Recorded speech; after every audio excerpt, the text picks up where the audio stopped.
Thank you, Rami. Depending on where you all are, good morning, sabah al-khair, boker tov, or good afternoon, masa al-khair, tzahayim tovim.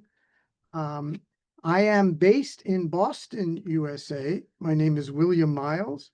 I'm a professor of political science at Northeastern University, with the distinct honor of chairing this first session of this first panel of the Conference on Druze in the Levant and the Diaspora.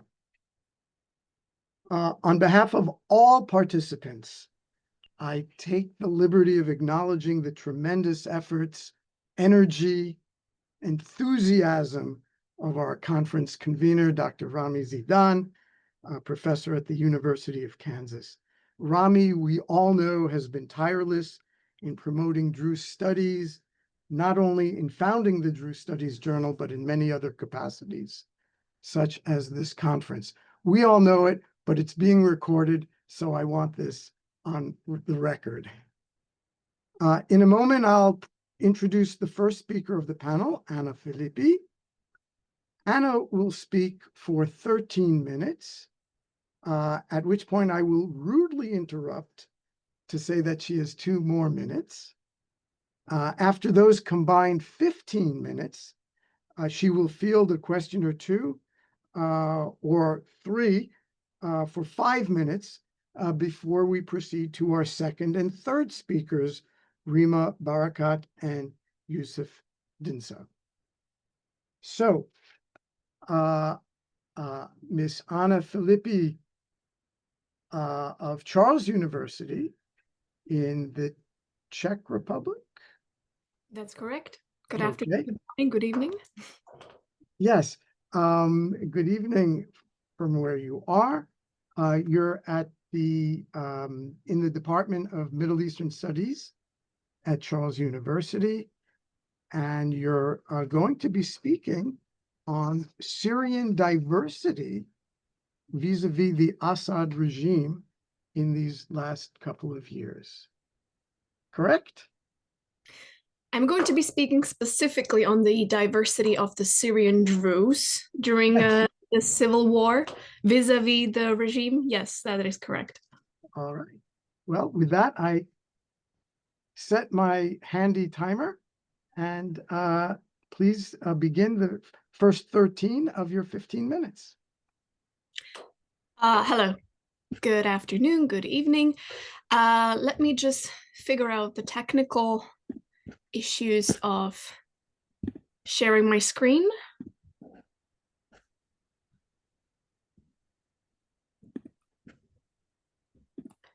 Can everybody see my screen, my presentation? Excellent. It's excellent. Perfect. Thank you very much for the warm welcome, and I'll get straight to it. I'm also setting my timer. So what I'm about to tell you in the next 13 minutes is a summary of a paper and also of my pretty much master's dissertation titled Minority Behavior During Popular Uprisings and Civil War, the Syrian Druze Community.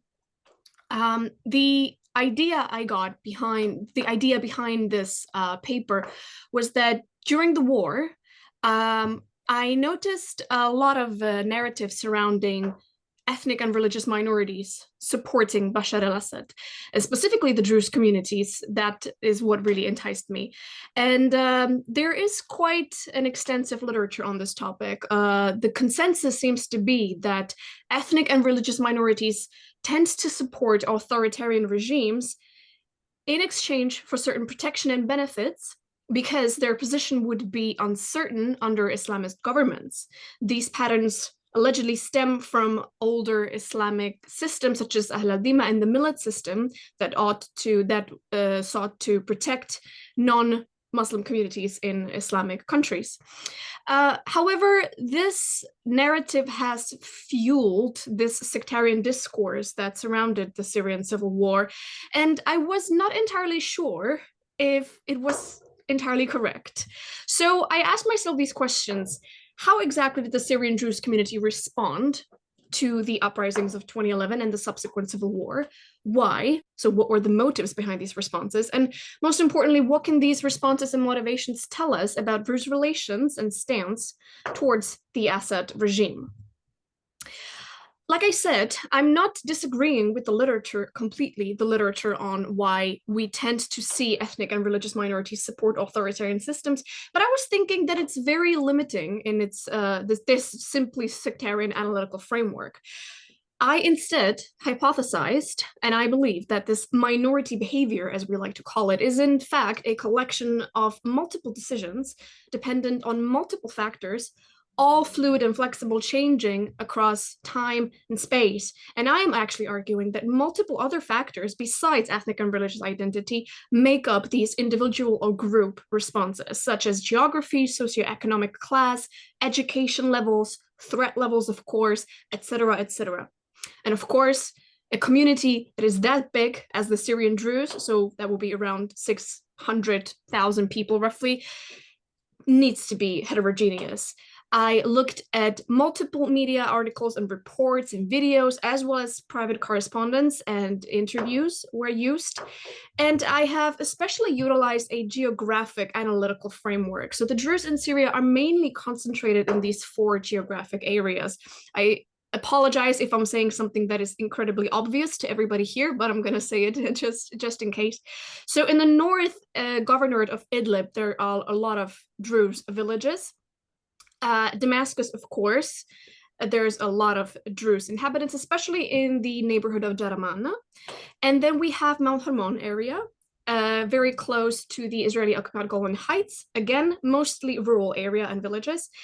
And finally, the most perhaps famous region of Asweda, the southernmost governorate, which hosts about half of the Syrian Druze population. So this was my analytical framework, as well as an enabling tool for me to see how geography and geographical and geopolitical circumstances influenced the Druze.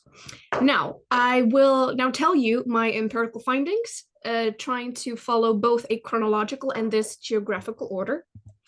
Starting with Asweda. So in the beginning, when just next door in Daraa, the protests started and from there spread across virtually the whole country, I have noticed that the majority of Druze in Asweda did not mobilize. Now, of course, the question remains, were they disinterested? Were they passive, neutral? Perhaps they didn't care. This is a thing that I will come back to later. But I have to also mention a significant number of Druze people joining these anti-regime demonstrations in the Syrian context called Muzaharat. This was mainly in the city of Sweda and mainly students, intellectuals, lawyers, etc. So this definitely went against this Druze are supportive of the regime narrative. But of course, there were Druze who did join pro-regime marches, or the so-called Masirat, waving pro-regime flags and saying pro-regime slogans, and this was mostly in the rural areas. The development in Idlib in the north was actually quite different. Right from the get-go, there were very strong pro-opposition sentiments, and the Druze communities there supported the mainly Sunni opposition and hosted them. It hosted loads of IPDs and wounded those people who fled the opposition, and they were explicitly anti-Assad regime. This took a darker turn with the Islamist groups taking over the region and the, let's say, peaceful opposition fleeing. This, of course, resulted in forceful conversions, destructions of places of worship, and, of course, the infamous massacre of tens of Druze members that we have to remember still today. In Damascus, the situation was fairly similar to Sweda. Again, so we have some Druze joining anti-regime demonstrations, again, mainly students, intellectuals, etc., and some people joining the pro-regime Masirat. The majority, again, stays quiet. I believe, as far as I can tell, many will actually really wary and apprehensive, which was later confirmed to me through personal interviews, which is not a source included in this paper, but it's something that I exposed to find out. Similarly to Idlib, Jaramana, the Druze neighborhood in Damascus, hosted many IDPs, especially because there were already vast sort of webs of established humanitarian organizations. This, however, led to heightened sectarian frictions, and sort of the war did make its mark in Damascus proper itself. So I think that the power vacuum really was filled with sort of violent gangs and waves of crimes and kidnappings, etc. Loads of them were actually sectarian motivated. Back to Suwaida. Fairly early in the conflict, the region became heavily militarized. Surprisingly enough, we saw major fleeing from the Syrian army on the part of the Druze. And instead, the Druze began to establish local militias in the region that were, majority of them were actually politically neutral, not pro or anti-regime, simply focused on the protection of the Druze community and their property. Now, seeing this, the regime struck a bargain with the Druze community, saying that yes, they are exempt from military service, but they will keep their military militias and will occasionally fight alongside the regime against a common enemy. This, of course, did not sit well with some inside Syria, and again, in some media outlets, this was portrayed as the Druze being on the side of the regime, yet it's not entirely true. In fact, we can see that it's much more complicated. It has more to do with survival strategies. Now, Damascus at the time does something very similar. Local groups are arming themselves, and this, of course, comes extremely handy with the defense of Damascus when opposition was moving from the south to Damascus, meaning that Jaramana was right there at the crossover. So again, loads of people thought that the Druze of Damascus joined pro-regime militias. Now, Mount Hermon, the reason why I'm mentioning Mount Hermon only now is that we have virtually no evidence that the Druze there would join any sort of anti-regime demonstrations in 2011, 2012. Reason being not necessarily that they weren't any of those sentiments, but because this is a rural area, villages scattered across the country. There's no major square or anything where people would gather. But we do know that people here were more openly pro-regime, more explicit in their support of the regime, although we cannot really detect whether this was genuine support or rather it was caused by the presence of government troops. We have to remember that this is right at the border of Golan Heights. So the presence of the borders and of course the foreign influence meant this was a hotbed for military activities. So we necessarily do not know to what extent this support of the regime was genuine or not. As the regime conquers back most of its territory, life returns to Damascus, just like similarly in Suwaida. However, economic hardships and in Suwaida, Islamic attack in 2011 fueled the Druze into resentment of the regime. First of all, the Druze felt like the regime did not help the Druze with the Islamist attack. And of course, the economic hardship turned against them. From 2018, we see massive anti-regime protests by the thousands, especially in Damascus, and the demands for the regime removal. Now, what we are most keen on looking at is, of course, the summary of the results. So I went into this thinking or having in front of me this sentence, the Druze support Bashar al-Assad, but as you can see, the reality is much more complicated. We see that there were various responses. Some Druze were supportive, some Druze weren't. Some people were very neutral, very strategic, very tactical. This goes to show that there are so many different factors that we have to take into an account when deciding what is and what is not a support or not a support of the regime. The main takeaways from this is, in fact, like I said, my hypothesis was confirmed. There is no Druze minority political behavior. That is my argument. Rather, what we are seeing is a collection of decisions made by groups and individuals within the Druze community that are dependent on various factors. We can see that the level of threat hugely influenced the Druze.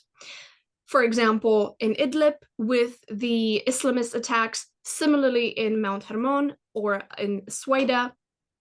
Similarly, the quid pro quo type of an agreement that the Druze of Suwaida had with the regime, I do not believe that we can just simply qualify that as Druze being supportive of the regime. It rather speaks to very complex survival strategies of a minority group, and I believe it sheds a much more needed light on minority behavior in conflict, in authoritarian rules, and during a war. Now, this last slide does not fall into the scope of my research, but in light of recent events, I do have to mention it. This slide is purposefully empty. I wasn't sure what to put on it. But of course, with recent developments in Syria, especially considering the July 25 brutal attacks on the Druze community in Suwaida, but also in other areas, this sparked a lot of debates whether some of these narrative concerning the Druze being in danger under Islamist rule, etc. The debate is that to what extent that might actually be true in light of recent events. Now here I can only take a moment to wish the Druze community of Syria best of luck and obviously hope that a reconciliation is on its way. And this is where I would like to conclude my presentation. I tried to speed through it, but I can see I've kept my 13 minutes. Is that right?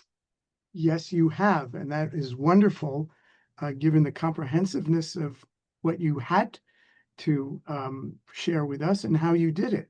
I'm really fascinated and would use my prerogative of chair to ask you a question, if you don't mind, that is a bit outside of what you wrote about, but maybe you could answer. Again, the diversity of the responses by different Druze communities in Syria is really important, not only for Druze studies, but for resistance studies generally. What about Druze communities outside of Syria, either in Lebanon or in Israel or in the diaspora? Did the way that they support or oppose the Assad regime, did that influence at all, if you know, how some of the Syrian Druze communities proceeded and acted? That is a good question. Again, as I'm sure everybody here knows, the Druze community is very strong and cohesive, and national borders do not really mean all that much. So there are these transnational deep connections across these countries in the Levant that where the Druze live. So the connection was definitely there, and solidarity with Druze communities in Syria across these other countries were definitely there. This was mainly, I think, manifested during these really like times of crisis, during these attacks, during these Druze hardships that the community have faced, when Druze communities in, for example, Lebanon or in Israel or Palestine were very much vocal about their country sending support to the south of Syria to help their Druze brothers and sisters. And also Lebanon and its Druze Lebanese politicians were very vocal in terms of the Druze in Syria as well. Namely, Wali Jumblat was very critical of the regime. There are other actual quite famous and important figures, some of which had different opinions. But to answer this question shortly, yes, there was a huge recognition of what the Syrian Druze were going through at that time. Loads of lobbying for support, humanitarian, financial, and even military was seen in countries of Israel, Palestine, and Lebanon, and some notable, especially Lebanese Druze people were very much campaigning for the protection of the Druze. Yes. I think you're on mute. Please do us a favor, stop sharing, and maybe then I'll be able to see if there are questions coming through from the chat. Rami, I don't know if that's how you want us to field questions.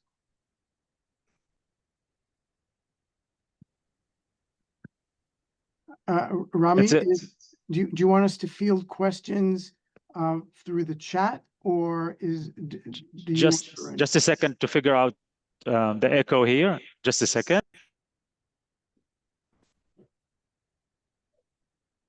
So I can't see any hand raised. Let's try now. Can you hear me now? Yes.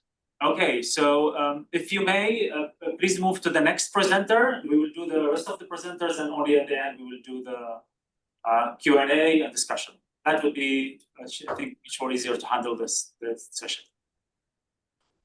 All right. Thank you. Okay.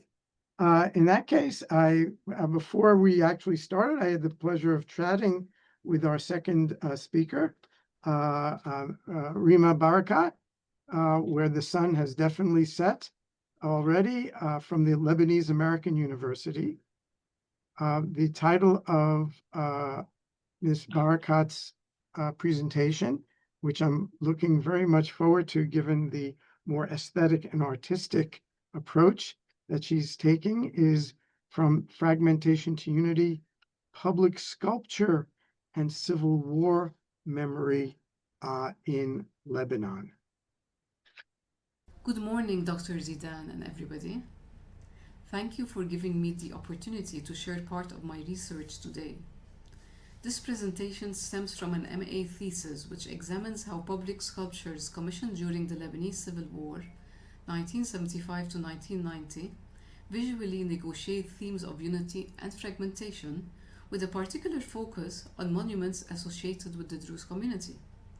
The study examines 4 key memorials: 2 Druze, 1 Maronite Christian, and 1 Sunni Muslim, to analyze how different sectarian communities in Lebanon have used public art to commemorate civil conflict, religious leadership, and collective memory. The title of the topic is From Fragmentation to Unity, Public Sculptures and Civil War Memory in Lebanon. We will start with a commemorative Druze sculpture commissioned during the Civil War. The Sheikh and the Civilian. The Sheikh and the Civilian Memorial. During the heart of Lebanon's 1975 to 1990 Civil War, when tensions were still high between the Druze and the Christians, Blad, the head of the PSP, commissioned a sculpture, The Sheikh and the Civilian. It is the first monument to depict a generic Druze sheikh realistically, and is placed in the El Shuf area to commemorate the 1958 war and the 1982 civil war, Harb Jabal, between the same 2 sects. The Russian sculptor Vladimir Klikov, known for his monumental works, offered to execute the sculpture pro bono as a gesture of friendship during the 1980s between Blad and the Russian allies. This bronze sculpture features 2 tall men with 3 mortars on its 3 sides. In my interview with Nadim Namour, the public relations representative of Blad, Namour stated that the sheikh, though dressed in the garb of a conventional Druze sheikh with the characteristic traditional Druze headscarf and cherwal, the Ottoman baggy trousers, is intended to represent a generic Druze fighter peasant from 1958 rather than an actual Druze sheikh. This is important because, as in Sunni Islam, representational sculptures are frowned upon, especially those of religious figures. The civilian in the sculpture is depicted as a soldier partaking in the 1982 Harb Jabal between the Druze and the Maronites. Both men appear tall, erect, full-bodied, and muscular.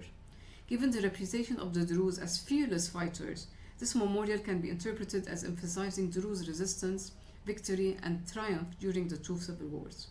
Though no inscriptions appear on the sculpture, the garb of the sheikh clearly alludes to the Druze religious men who were known to be active during the wars. In the case of the sheikh and the civilian, Barakat, who commissioned this sculpture, decided to include a sheikh as a central figure in this critical monument, even though Barakat and the party he leads are purely secular. This might be in recognition of the role played by the religious sheikhs in the Harb Jabal and the desire to make these critical constituents feel included in the narrative during this sensitive period of the civil war. The sculpture was not installed until 1995 after the El-Ta'if agreement, which ended the Lebanese civil war. The location of the sculpture was chosen to be at the crossroads between the Ba'alin and Beit al-Din in the El Shuf area, an area which witnessed intense hostilities between the Druze and the Maronites during the 1982 Harb Jabal. Barakat, who commissioned the sculpture, insisted that the sculpture exclude any symbol or inscriptions relating to the PSP party or names of the fighters who died in battle. Therefore, the monument would resonate with any Lebanese farmer, regardless of his sect, fighting for honor and preservation of his land. Currently, in the post-Civil War climate of reconciliation between the Druze and the Maronites, this memorial could be interpreted as inviting the Lebanese to engage in dialogue to prevent future wars. We will now turn to a commemorative Maronite sculpture commissioned during the Civil War for comparison. The Bullet Memorial in Ain al-Rumani. The Bullet Memorial is a sculpture in the Ain al-Rumani area of Beirut, historically a Maronite Christian area that witnessed the start of the Civil War in 1975. In September 1975, the Lebanese Kata'ib Party decided to install a small memorial dedicated to the memory of the 350 Kata'ib Party combatants who had died in the 1975 Civil War, mainly in Ain al-Rumani. The location chosen was in front of the municipality of Ain al-Rumani, an area in Beirut that witnessed the atrocities of the Civil War. The area for the memorial came from the monk Sami Hatem, who suggested using the remains of empty bullets employed in battles, and so named the memorial the Bullet Memorial. Hatem welded the bullets together to create a metallic, human-like figure holding a Kata'ib flag with the left hand and a torch crowned with the word Lebanon in Arabic with the right. The $7,000 cost of the memorial was funded by Naji Boutros, head of the Kata'ib Party in Ain al-Rumani. In December 1975, the then head of the Kata'ib Party, Pierre Jmail, as well as Naji Boutros and the highest Maronite spiritual leader in Lebanon, Patriarch Cardinal Tfair, unveiled the monument.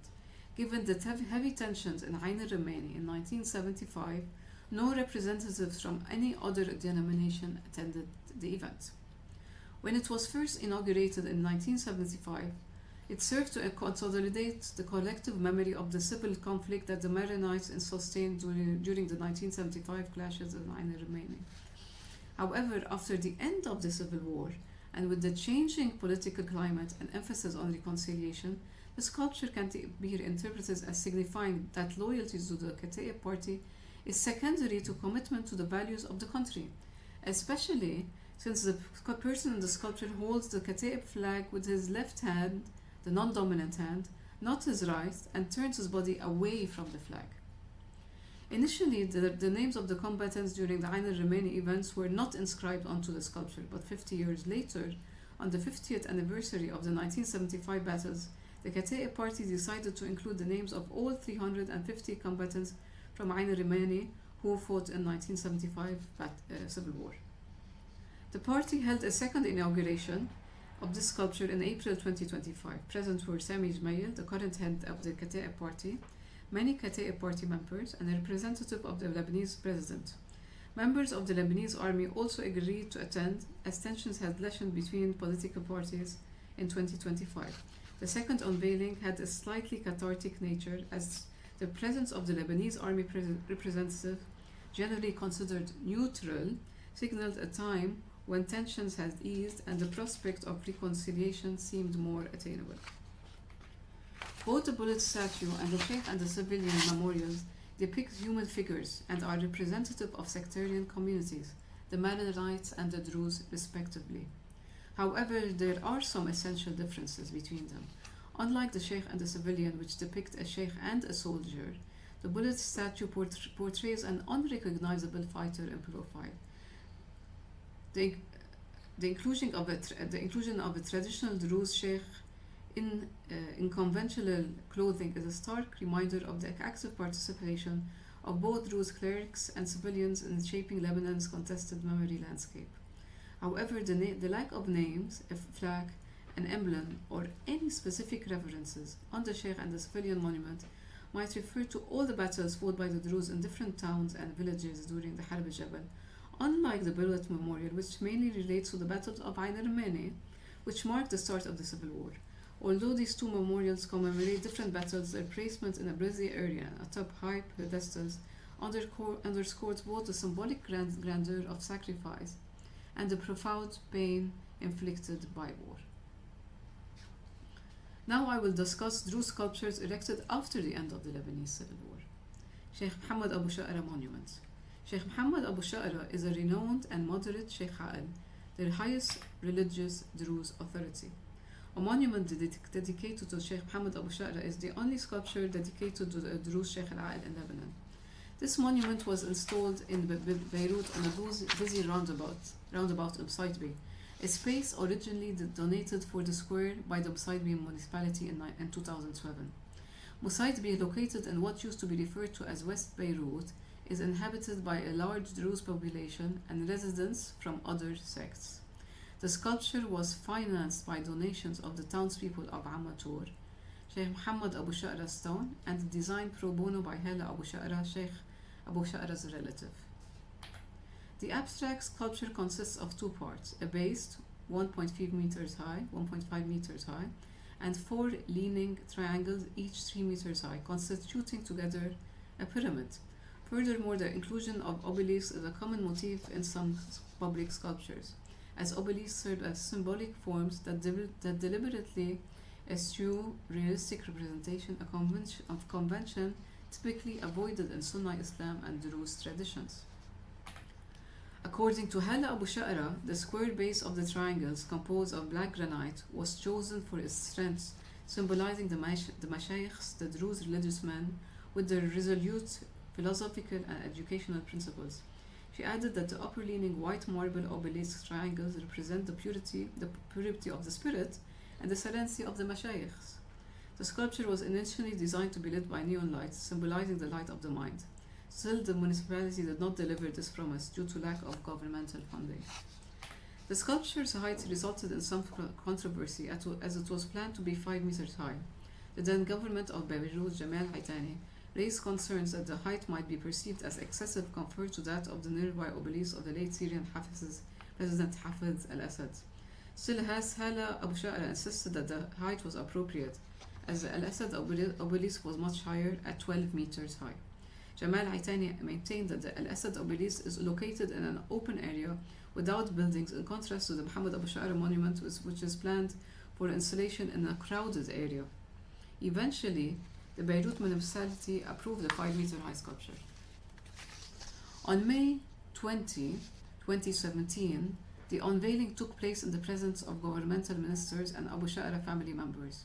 As Sheikh Abu Sha'ra was a moderate leader, widely appreciated and respected by different members of Lebanon's political landscape of other sects, the grand unveiling of his sculpture was followed by a commemorative event at the governmental UNESCO Palace, attended by representatives of the Lebanese president, as well as the Mufti and the Maronite Patriarch. It was an event that reinforced unity and coexistence. Additionally, given the sculpture's location in a multi-sectarian area, as well as its structural and aesthetic features, with its smooth white marble, the monument can be interpreted as emphasizing unity rather than fragmentation, in keeping with Abu Sha'ra's status as a moderate Druze sheikh. However, this monument, partly constructed of black granite, could refer back to a brutal civil war when Sheikh Abu Sha'ra was the religious leader of the Druze. Notably, the sculpture was commissioned and installed around 15 years after the end of Lebanon's civil war, at a time when the different sects engaged in the war had been trying to emphasize reconciliation and forgiveness. This sculpture thus reflects the political climate in Lebanon at the time. I will now turn to the last sculpture in the study, a monument dedicated to a Sunni Mufti. The late Sunni Mufti Sheikh Hassan Khalid Memorial Clock. On May 16, 1989, the late Grand Mufti Sheikh Hassan Khalid, known for his emphasis on mutual tolerance among confessions, was assassinated in West Beirut. His son Sa'aduddin stresses that his late father's moderate political opinions might have led to his assassination. In 2005, following the end of the tumultuous Lebanese civil war, Sa'aduddin Khalid began seriously considering the installation of a memorial for his late father. After Sa'aduddin Khalid expressed his intention to install a monument in the Tariq al-Jadidi municipality, the municipality recommended constructing an obelisk of a smaller scale than the 1998 Hafiz al-Assad obelisk. Determined that an obelisk would not adequately represent his father's legacy, Sa'aduddin Khalid insisted on replacing the obelisk with a 10-meter high clock. Sa'aduddin Khalid insisted that his choice was to emphasize the unifying human concept of ephemerality, the passage of time, and mortality. Currently, the monument is in a state of neglect, and the clock is non-functional because the municipality does not provide electricity. When initially installed, the clock served the practical purpose of reminding Muslims of the 5 daily prayer times. The memorial consists of 4 columns, originally adorned with red and blue mosaic inlays. At the junction between the columns and the clock, floral, rosette, and geometric patterns accentuate the transition. The 4 rectangular columns at the corners of the clock support a large white clock featuring stucco inlays with white plaster geometric and curvilinear patterns. On its 2 sides are 2 surahs from the Quran. According to Sa'aduddin Khalid, placing lines from the Quran on a busy roundabout invites passers-by from all denominations to approach the memorial and recite the Surah Al-Fatiha as they pass by. The columns stand 9 meters tall, and the clock itself measures 1.2 meters in height. The photograph of the Grand Mufti Hassan Khalid adorns all 4 sides of the clock, alluding to the fact that within the Sunni community there is no prohibition against the depiction of sheikhs in photographs. Unlike the Sheikh Muhammad Abu Sha'ra monument, which serves no functional purpose, the Sheikh Hassan Khalid sculpture was clearly designed to remind passers-by of the call to prayer and the urgency of engaging in good deeds. There are other differences between the 2 monuments. However, they face the same constraints in terms of height, as the municipality insisted that these sculptures could not exceed the 12-meter height of the nearby obelisk of Hafiz al-Assad, considered a benchmark at the time. This is especially significant as both sheikhs were opposed to the presence of the Syrian regime in Lebanon. In terms of scale, the Mufti's monument stands at around 10 meters high, significantly higher than the Sheikh al-Aqal, which is just 5 meters high. Though the monuments refer to specific religious leaders, their interpretation, given the current post-civil war reconciliatory climate in Lebanon, is a reminder of the critical role played by moderate religious figures to establish peace in Lebanon despite the civil war, and by extension as a call for the Lebanese public today to continue the legacy of pursuing peace despite the horrors of the civil war. Conclusion. The interpretation of the 4 sculptures studied for this paper depends largely on context. As the 2 sculptures, the Sheikh and the Civilian, and the bullet statue were commissioned and conceived during the civil wars, they are still perceived today as affiliated with political parties. Based on the different geographical locations, both evoke the sectarian violence and sacrifice of the civil war. While the rifles depicted in the Sheikh and the Civilian statue clearly remind us of the sacrifices and courage needed in battle, the reassembling of bullet pieces in the bullet statue points to the possibility of the creation of new memories of those who perished, even though these bullets were used in actual battles. Thus, through memorials, the civil war is transformed from an abstract, distant memory into a tangible reminder of battles fought.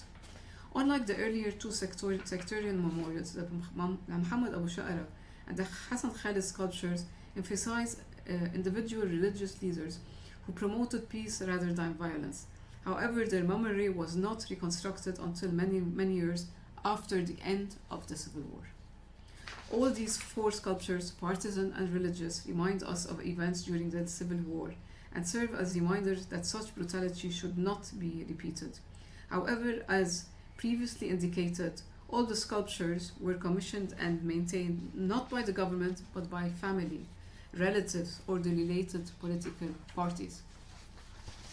Because the government abstained from involvement in the installation of these sculptures, it left the landscape of memory fragmented and partisan. The Lebanese government has yet to commission monuments that speak for reconciliation and to commemorate the 150,000 deaths and missing individuals who perished and disappeared during the civil war, respectively. And this is, I end with this concluding slide, because the one to the left is the second inauguration of the bullet statue, which was attended by the Lebanese army and the representatives of the Lebanese president. To the right is the ceremony to the Sheikh Mohammed Abu Sha'ra Memorial, also attended by all members of the Lebanese government. And we hope that public sculptures in the future will be attended by all segments of the Lebanese sects and the government. Thank you.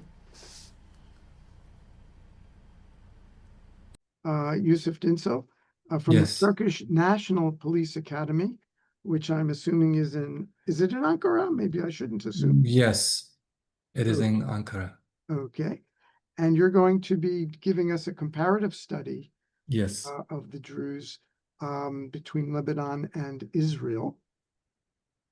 And I think that's all I'll say before I give you your 13 minutes plus 2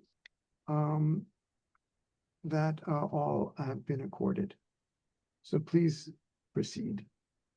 Okay. Hello, everyone. And today I'm going to talking about the Druze political dynamics, a comparative study of political engagement in Lebanon and Israel. So I will present a comparative analysis of the political experiences of the Druze. As you know, that one of the Middle East's lesser known but the politically significant religious minorities in Lebanon and Israel. So this study focuses on the relationship between identity, minority politics, and state structures.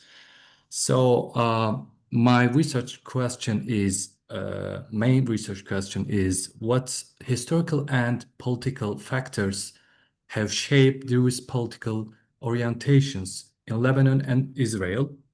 And my hypothesis, as well as is identity and minority policies have played a decisive role in differentiating Druze political orientation in two states. I mean that in Lebanon and in Israel. So my objectives to writing this the paper to compare their current participation in both political systems in Lebanon and in Israel, as well as to examine Druze political practices within their historical context, to analyze how different state systems have shaped Druze identity and engagement, and as well as I have used different archival materials, the Ottoman Archive, the British Archives, and League of Nations archives, especially on the historical background of this group. So this paper compares how the Druze communities have evolved under the two distinct political environments. And I argue that Lebanon's sectarian system and Israel's nation-state model are the two key frameworks shaping Druze political behavior. If I look at the historical backgrounds of the Druze, and I ask this question, who are the Druze? And originated in the 11th century as an esoteric offshoot of Ismaili Shiism, and this is a sect. And if you look at the populations of these groups right now, approximately 1 million adherents in Lebanon, Syria, Israel, and Jordan. Their theology blends Neoplatonic esoteric and philosophical elements. And the Druze are known for their secrecy and strong community cohesion. This isolation has preserved their identity over centuries, but has sometimes complicated their political integration. When we look at the historical background, the Ottoman Empire and the Druze communities, as I understood from the archival documents of the Ottoman Empire, enjoyed a local autonomy under the millet system. But after the centralizing reforms occurred in 1839, and afterward we call it Tanzimat, and after the 1856 we call it Islahat. This is reforms and reduced autonomy and caused friction between, for example, in Lebanon, the Druze and the other groups, Muslim or the Christian groups, Maronite, for example. But when we look at the French mandate from actually between the 1920s and 1946, the major Druze revolts uprising under the Sultan al-Atrash, 1925 and 1927. And I found different archives from the League of Nations about this uprising, Sultan al-Atrash. And in this time, especially the nationalists restricting disturbed traditional sectarian balances. So, as I understood from all of these archival documents, the foreign intervention and civil conflict left a deep legacy of political mistrust for this group, for the Druze. So this historical memory explains why the Druze, especially in Lebanon, tend to adopt cautious and coalition-based political strategies today. If we look at the Druze politics in Lebanon, this is the part of my paper. As I understood from the system, the Druze politics in Lebanon, the confessional power sharing under the National Pact. So there are important leading families, Jumbalat, the family affiliated with the Progressive Socialist Party, and the other important family, the Arslan family, and affiliated with Lebanese Democratic Party. There are important key periods. There are two the civil wars in the politics of the Lebanon. And the first one is 1958, and the second one is this is longer, 1975, and between the 1975 and 1990s. And after this civil war, the second civil war, the Taif agreement occurred, and this actually, according to this agreement, the positions of the Druze and also the other the minority groups, I can say that, adjusted but preserved the sectarian system. So this agreement did not change, actually will not change the positions of the minority groups in Lebanon. But when we look at the 2022 elections, the rise of independent reformist candidates, for example, Mark Daw and Firas Hamdan. But as I understood from the politics in Lebanon for the Druze, the politics remains family dominated, but younger generations, as I told you, 2022 elections demand change. So even though there are a small community for the Lebanon, but the Druze in Lebanon hold significant political influence. So this influence stems from their historical militarism and their ability to form shifting alliances. When we look at the Druze politics in Israel, this is also another important part of my the paper. As I understood from the second sources, their demography, if I talk about, less than 2% of Israel's populations But there are some important time for the Druze politics in Israel. For example, the post 1948, I mean that the Israeli the state established cooperation with the state, and after this time, these groups they cooperate with the state, and the image of like a loyal minority. This term is used for the Druze politics for this time. When we look at the 1956, the mandatory military service has been accrued, and this is a symbol of integration. And afterward, 1957, the Druze group official recognition as a separate religious community. This is important for the history of the Druze in Israel. But when we look at 2018, there is an important law, the nation state law. And after this law established and published, there are many sparked protests demanding equality and reaffirming national loyalty for the Druze groups. So integration, as I understood from this case, integration has not necessarily translated into political equality, as I understood from the politics, the Druze politics in Israel. So in Israel, Druze identity is closely tied to state service because from the 1956, as I told before, mandatory military service, that many Druze, the many Druze groups, the working at a state service as a security sector, I mean that. But the nation-state law exposed the limits of this loyalty, and many Druze felt excluded from the promise of full equality. And also, I'm trying to compare these two groups, the comparative overview. If I talk about, for example, I mean that the political situation for both countries. Lebanon, if you look at there is a fixed sectarian quota. If I'm not wrong, the 8 MPs, member of the parliaments, they have.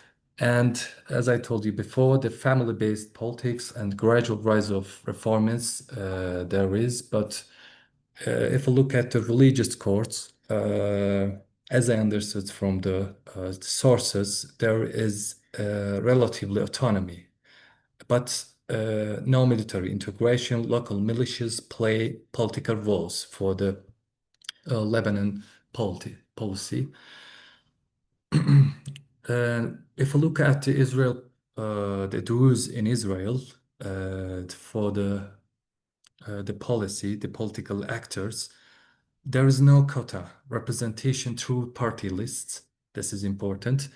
As I told you, mandatory military service there is, and there's strong state integration. Loyal minority image ensures visibility but limits autonomy. This is the main differences between the Lebanese Druzes and Israeli Druzes. But post 2018, as I told you, national law, there increased identity-based protests. So the fundamental difference lies in the mode of integration. Lebanon has made sectarianism institutional, but if we look at Israel promotes loyalty through militarized or the security inclusion. So the Druze case provides a microcosmic view of relationship between the minorities and the states in the Middle East. So in Lebanon, there is a high autonomy but limited reform. But if we look at the Israel position, the strong integration but rising demands for equality. So identity politics both empowers and constrains the minorities. Rethinking minority representation is essential for more inclusive governance. So the Druze remain a symbol of adaptive minority politics, and their experiences reveal the limits of sectarian system in Lebanon, for example, and the risk of state-controlled inclusion in Israel. So the political survival for minorities depends on flexibility, strategic leadership, and constant negotiation with power centers. Ultimately, the Druze Yusuf, yes. just to let you know, you have 2 more minutes. Yes, okay, I will finish right now. The Druze reminds us that identity is not a static. It is a political tool that can both protect and constrain communities within the state. Thank you so much. All right. Okay. Well, I hope I didn't cut you off your concluding. No. I just finished. Right. Well, you've given us much to think about, as have Rima and Anna in their presentations. If I'll take the prerogative as chair to ask you first off in this Q&A a question. And I understand this is outside of the scope of your paper, which is comparing the Druze minority in Lebanon with the Druze minority in Israel and how they respectively participate in their political systems. So if it's okay, I'll nevertheless ask, since you are taking a comparative perspective, which interests many of us political scientists, in addition to other social scientists.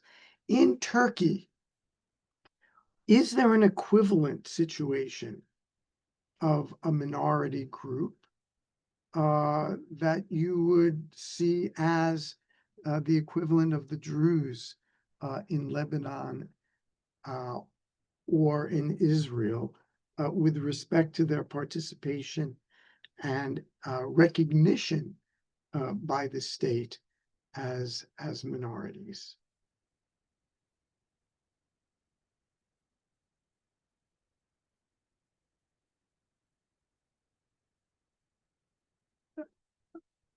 Yusuf?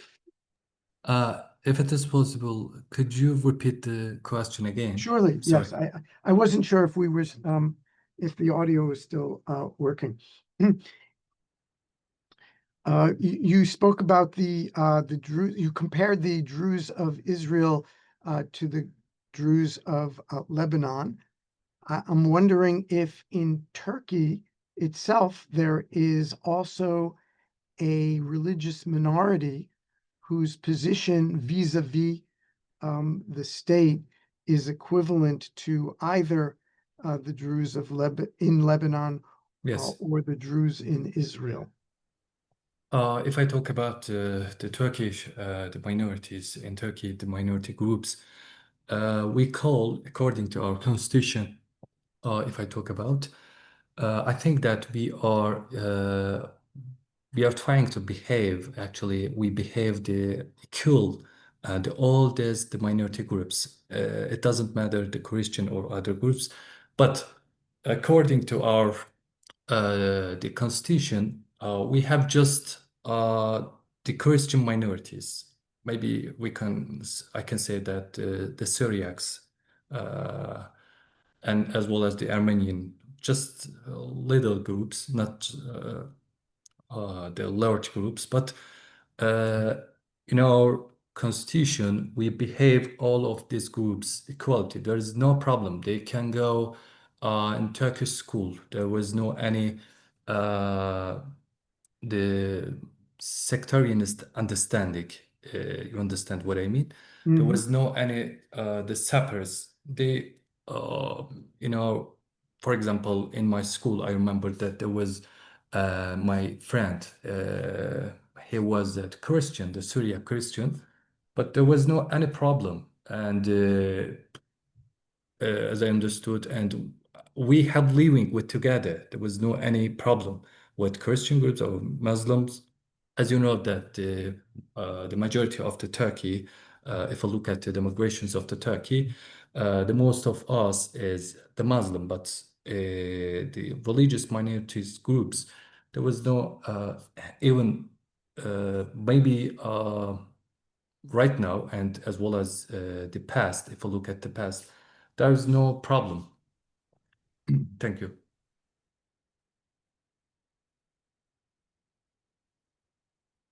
All right. May I ask if anybody does wants, I mean, I have lots of questions, either for Yusuf or for Anna.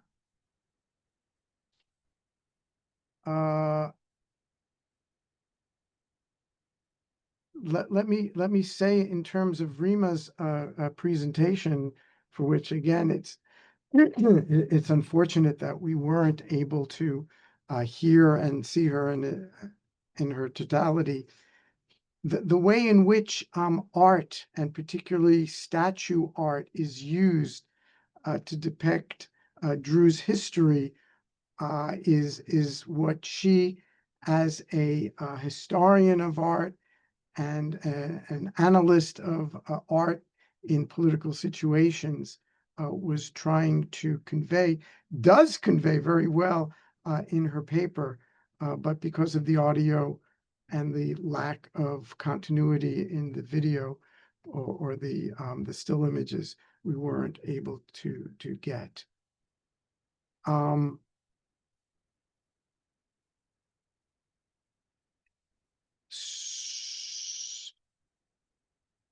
So we also had the presentation most recently by Yusuf and also by Anna Filipi. So if there is any other, if there isn't any other audience question, but I'm not sure. Let me scroll to see if there are hands up in the on the Zoom profiles. Yes. Saeed Abuzaki, if you can unmute yourself. Yes. Yes, please. To whom are you addressing the question? Daniel. Yeah, the question I heard that he said that the Druze had relative autonomy or autonomy under the millet system. My question is there real evidence about the Druze being covered by the millet system? I have doubts about that. The millet system was more for Christians, Jews, other non-Muslim minorities, and not for Muslim minorities. Yes, but I told about that, as you mentioned, that the millet, under the millet system, there was the Jews and the Armenian, for example, and the Rooms, for example. But as I understood from the archival documents of the Ottoman Empire, these groups, like not the Christian or not Muslim, between the two sides, this is separate group, like a how can I tell you, like between, this is small minority groups. And as I understood from the Ottoman archival, especially the 1860s, there was clashes between the Maronite groups, the Christian groups, and the Druze groups in the Lebanon Mound. And as I understood from the archival, the many groups, many Christian groups at that time, there was clashes between each other. And the Ottoman Empire was trying to not neglect, but trying to rebuild the peace between those groups. But if I look at your question, as I understood, this is like minority group. Maybe I can say the false informations. Yes. I'm not questioning whether they had autonomy. They had autonomy. They imposed it. By the way, it was not granted. It was grasped. It was taken. but they weren't under the millet system. They weren't covered by the millet system. In Mount Lebanon, they had this autonomy in the Imara, but they weren't covered by the millet system. That's a fact. But they had a relationship between the Ottoman, the government, right? There was it was regularized during the Mutasarrifiyya. Yes. And starting with the double maqamiyat, 1843, 1845, 45, the protocols of Shakib Effendi recognized Iqadi for the Druze, Iqadi for the 6 major communities in Mount Lebanon. But that was not part of the millet system, more of the new modernization and representative government rather than millet system. The millet system is an old system.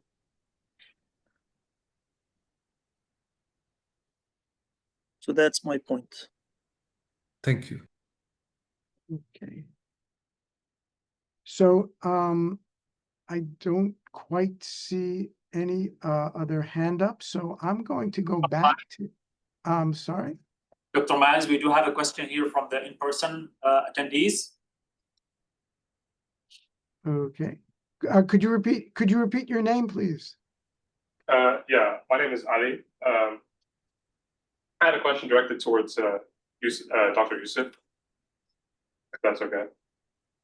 So I was wondering exactly what you pulled from the Ottoman archival documents and I think you mentioned the British archival documents as well as the League of Nations archival documents, and what you pulled as to how that relates to the modern comparative analysis you make in your paper.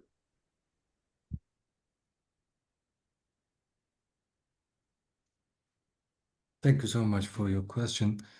And I actually interested in the history, and as well as I'm trying to compare different archives, not just focus on one archive documents or neglect or ignore the other archive documents.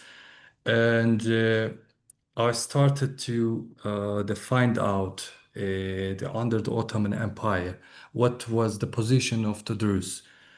This is the first question that I asked myself, and I was trying to understand the positions of the Druze under the Ottoman Empire. There are many the archival documents about the Druze. I have just selected some important and some critical archival documents, but I remember that I have many, like 1,000 or more archival documents there was. And afterward, I tried to understand the French mandate how was the situation for the Druze, the minority group in the Lebanon.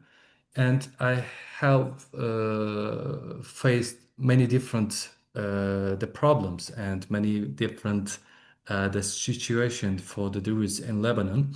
At that time, I mentioned the El-Atrash, the uprising. This was really interesting uprising. So this was against the foreign intervention, because the El-Atrash was seeing that this is the French mandatory was intervention coming from the Europe. And afterward, and I was trying to understand some using the British archives, but actually I didn't find the many documents for the National of Archives, but I have found some critical important the documents that I understood from all of these documents, from all archival documents. I think that there is a gap. I think that there is a gap in Turkey, as well as, if I'm not wrong, not so academician as working on this Druze groups, especially the historical background. And I just try to the focus on like these issues, the historical backgrounds, but especially the paper not was just about the historical background. There are two parts. One part of on historical backgrounds. The other one is the contemporary situations for the Druze in Lebanon and Israel. Thank you. Okay. I have my hand up. Dr. Yes. Hello. Hi. And Hi, after Birgit and Schäbler from Germany. From Germany. Okay, please proceed. Yes, To whom are you proposing the question, please? To the last speaker. Okay, to Yusuf. So to Yusuf, yeah. Hi. I'm also asking, I've looked at a number of documents and but the Ottoman documents must hold a few treasures. So you've been very general in that. One question that has not really been answered yet, because we didn't have the documents from the Ottoman archives, is, you say they were a millet. They were not a millet. I agree here with the other speaker, but one could say that they were kind of, treated in a parallel way, at least in Syria. And a key information for this would be that it was the Ottomans at some point, very early, probably 18th century or so, demanded from the Druze community that they appoint an intermediary. And there is the argument that this is the birth of the Sheikh al-Aql, which might not have existed before, because in the really, really old Druze documents about their faith and organization, there is no mention of a Sheikh al-Aql. So it appears first in documents that I have it from a number of documents that are early, but that are European observers, and they say that there is a Sheikh al-Aql. And that is the argument that the Ottomans really wanted the Druze to have an office like that in order for the Ottomans to negotiate with them. So did you find anything in your many, many sources that you mentioned that goes into this direction? Yes, thank you for your question. As I remember from my research on archival documents, and I have heard this name, Sheikh Aql, but I didn't mention for my presentation. As I understood from your question and from your opinion, and at that time, as you mentioned, that there was many other documents related to 1840, for example, 1446 and 47, because there was again and again the clashes between some Christian groups and the Druze groups. But as I understood from the archives, the Ottoman Empire just look at all of these problems like as you mentioned, that like a negotiation. Yeah, I mean that not the part of the Christian groups, not part of the Druze groups, just middle of these groups, not just involved in or not just want to intervene in the political situation for these groups, as I understood. So I can say that under the Ottoman Empire, there was the late of the Ottoman Empire. There was clashes between these groups, but before. Yeah, Yusuf, really, what I want to know is, did you come across the term Sheikh al-Aql in Ottoman documents then? Just I have seen this name, but I didn't focus on only this name. All right, but that would be really interesting, no? To see when it first appears. And after this this webinar, and I will focus on this name, Sheikh Aql. Thank you so much for your contribution. Thank you, Dr. Schäbler, for enlightening us all, and also, of course, Yusuf. So, Dr. Salim Break, where are you located? And please pose your question, and to whom? Hi, everybody. I'm located in Haifa, nearby in Israel, a town named Carmiel. But my question is very short. I'm not sure that that I could understand the comparison between the Druze in Israel and the Druze in Lebanon. Let's say their status, because Lebanon is a consensual state, but not really democratic. Israel claims to be democratic, but there is no status for any minorities in Israel. So I just want to be sure that I understood the comparison between the status of these two communities. Thank you very much. So this is also for Dr. Yusuf Dinçel. Yes. Yusuf, could you hear Yes. the question? Yes, I understood the question. Thank you for your question. But as I understood from the sources, we can compare these groups, not just but the political position. It's, for example, and 2018 nation state law, and after this law, why this sparked protests demanding equality and reaffirming national loyalty. I think that there is some new situation that we can evaluate all this the situation. I think that we can compare, and as I understood, you mentioned that there is no democracy, or there is the health of democracy or something like that in Lebanon. But if we look at the Israel the policy, but I think that as I understood from all of these documents and some second the sources, I understand that we can compare because this is the minority groups for in Lebanon and as well as in Israel. I understand why we cannot compare. Thank you, Yusuf. And we're going to give you a break because you've certainly been on the, we would say in American baseball, at the plate for quite some time now. So there is a question going back to Anna. This is from an audience member, I guess that means from Kansas. Could you say more about the role of Walid Jumblat beyond what you said in your presentation, and in reference particularly to, I think it's the massacre in Sueda, but I hope you understand from that much what the question is.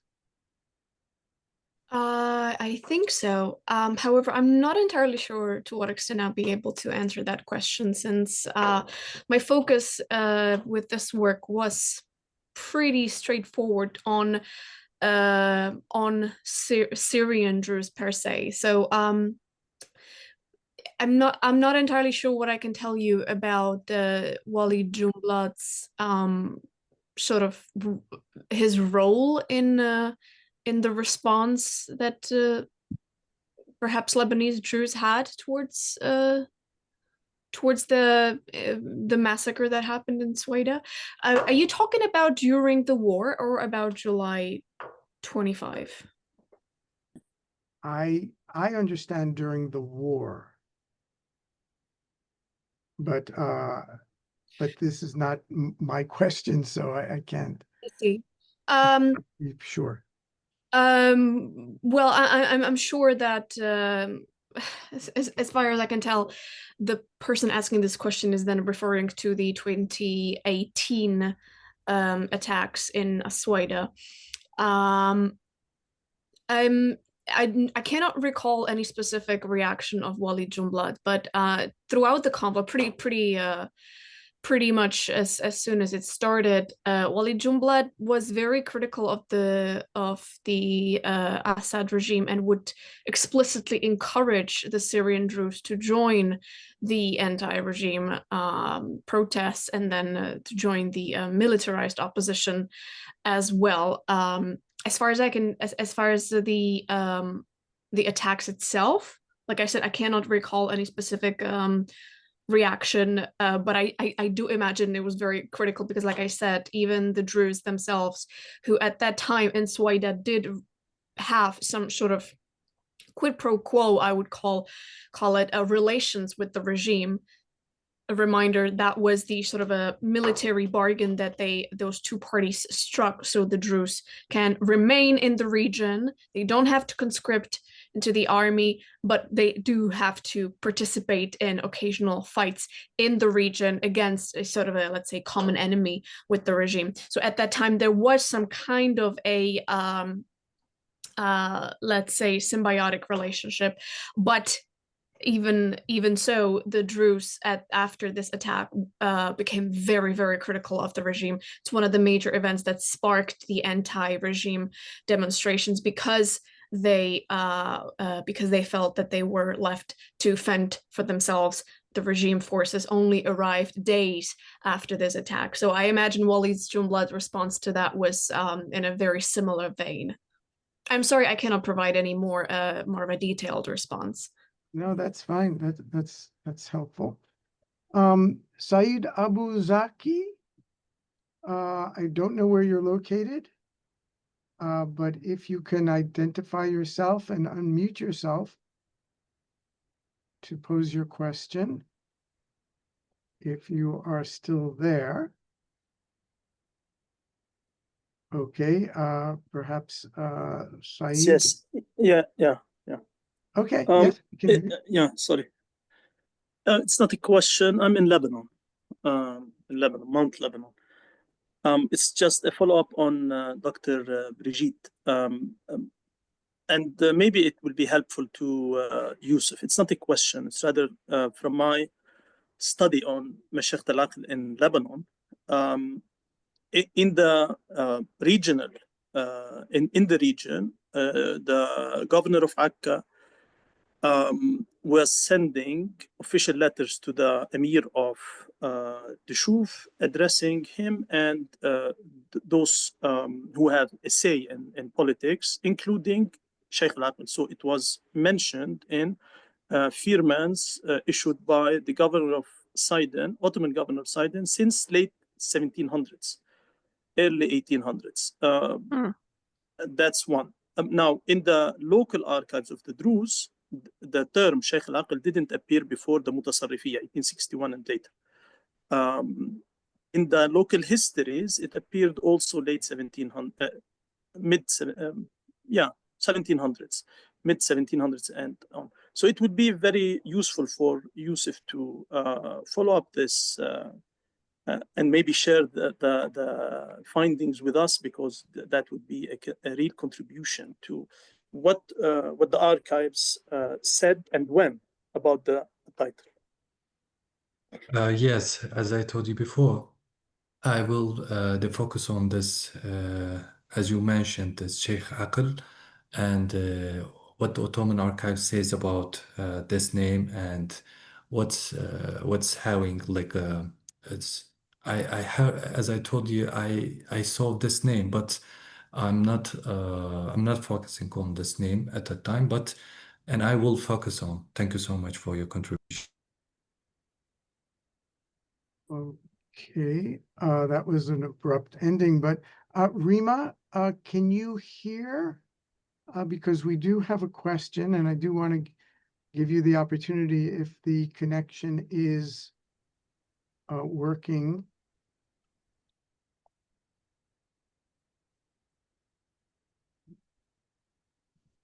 Going once, going twice.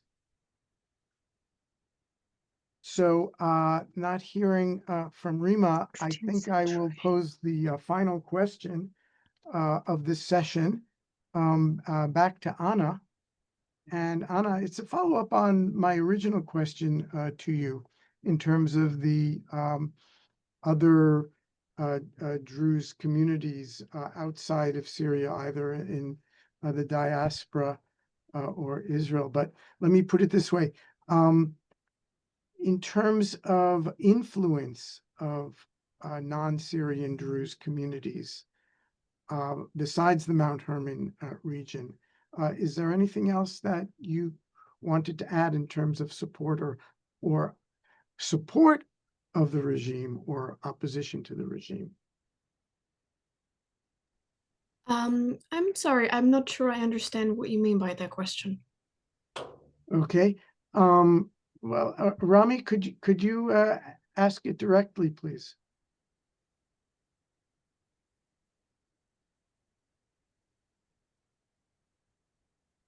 All right, I'll just read the question then.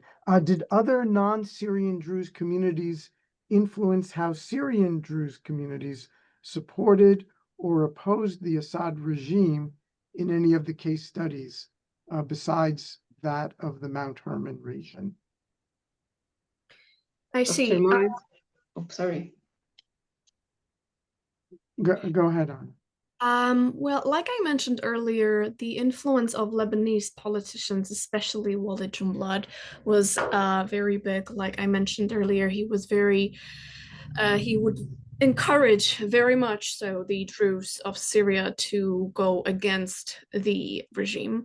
But there was another Lebanese Druze politician, Wiyam Wahab, who would, interestingly enough, encourage the Druze to be supportive of the regime. Now, that is interesting in and of itself because they would theoretically put some of the Syrian Druze communities against each other.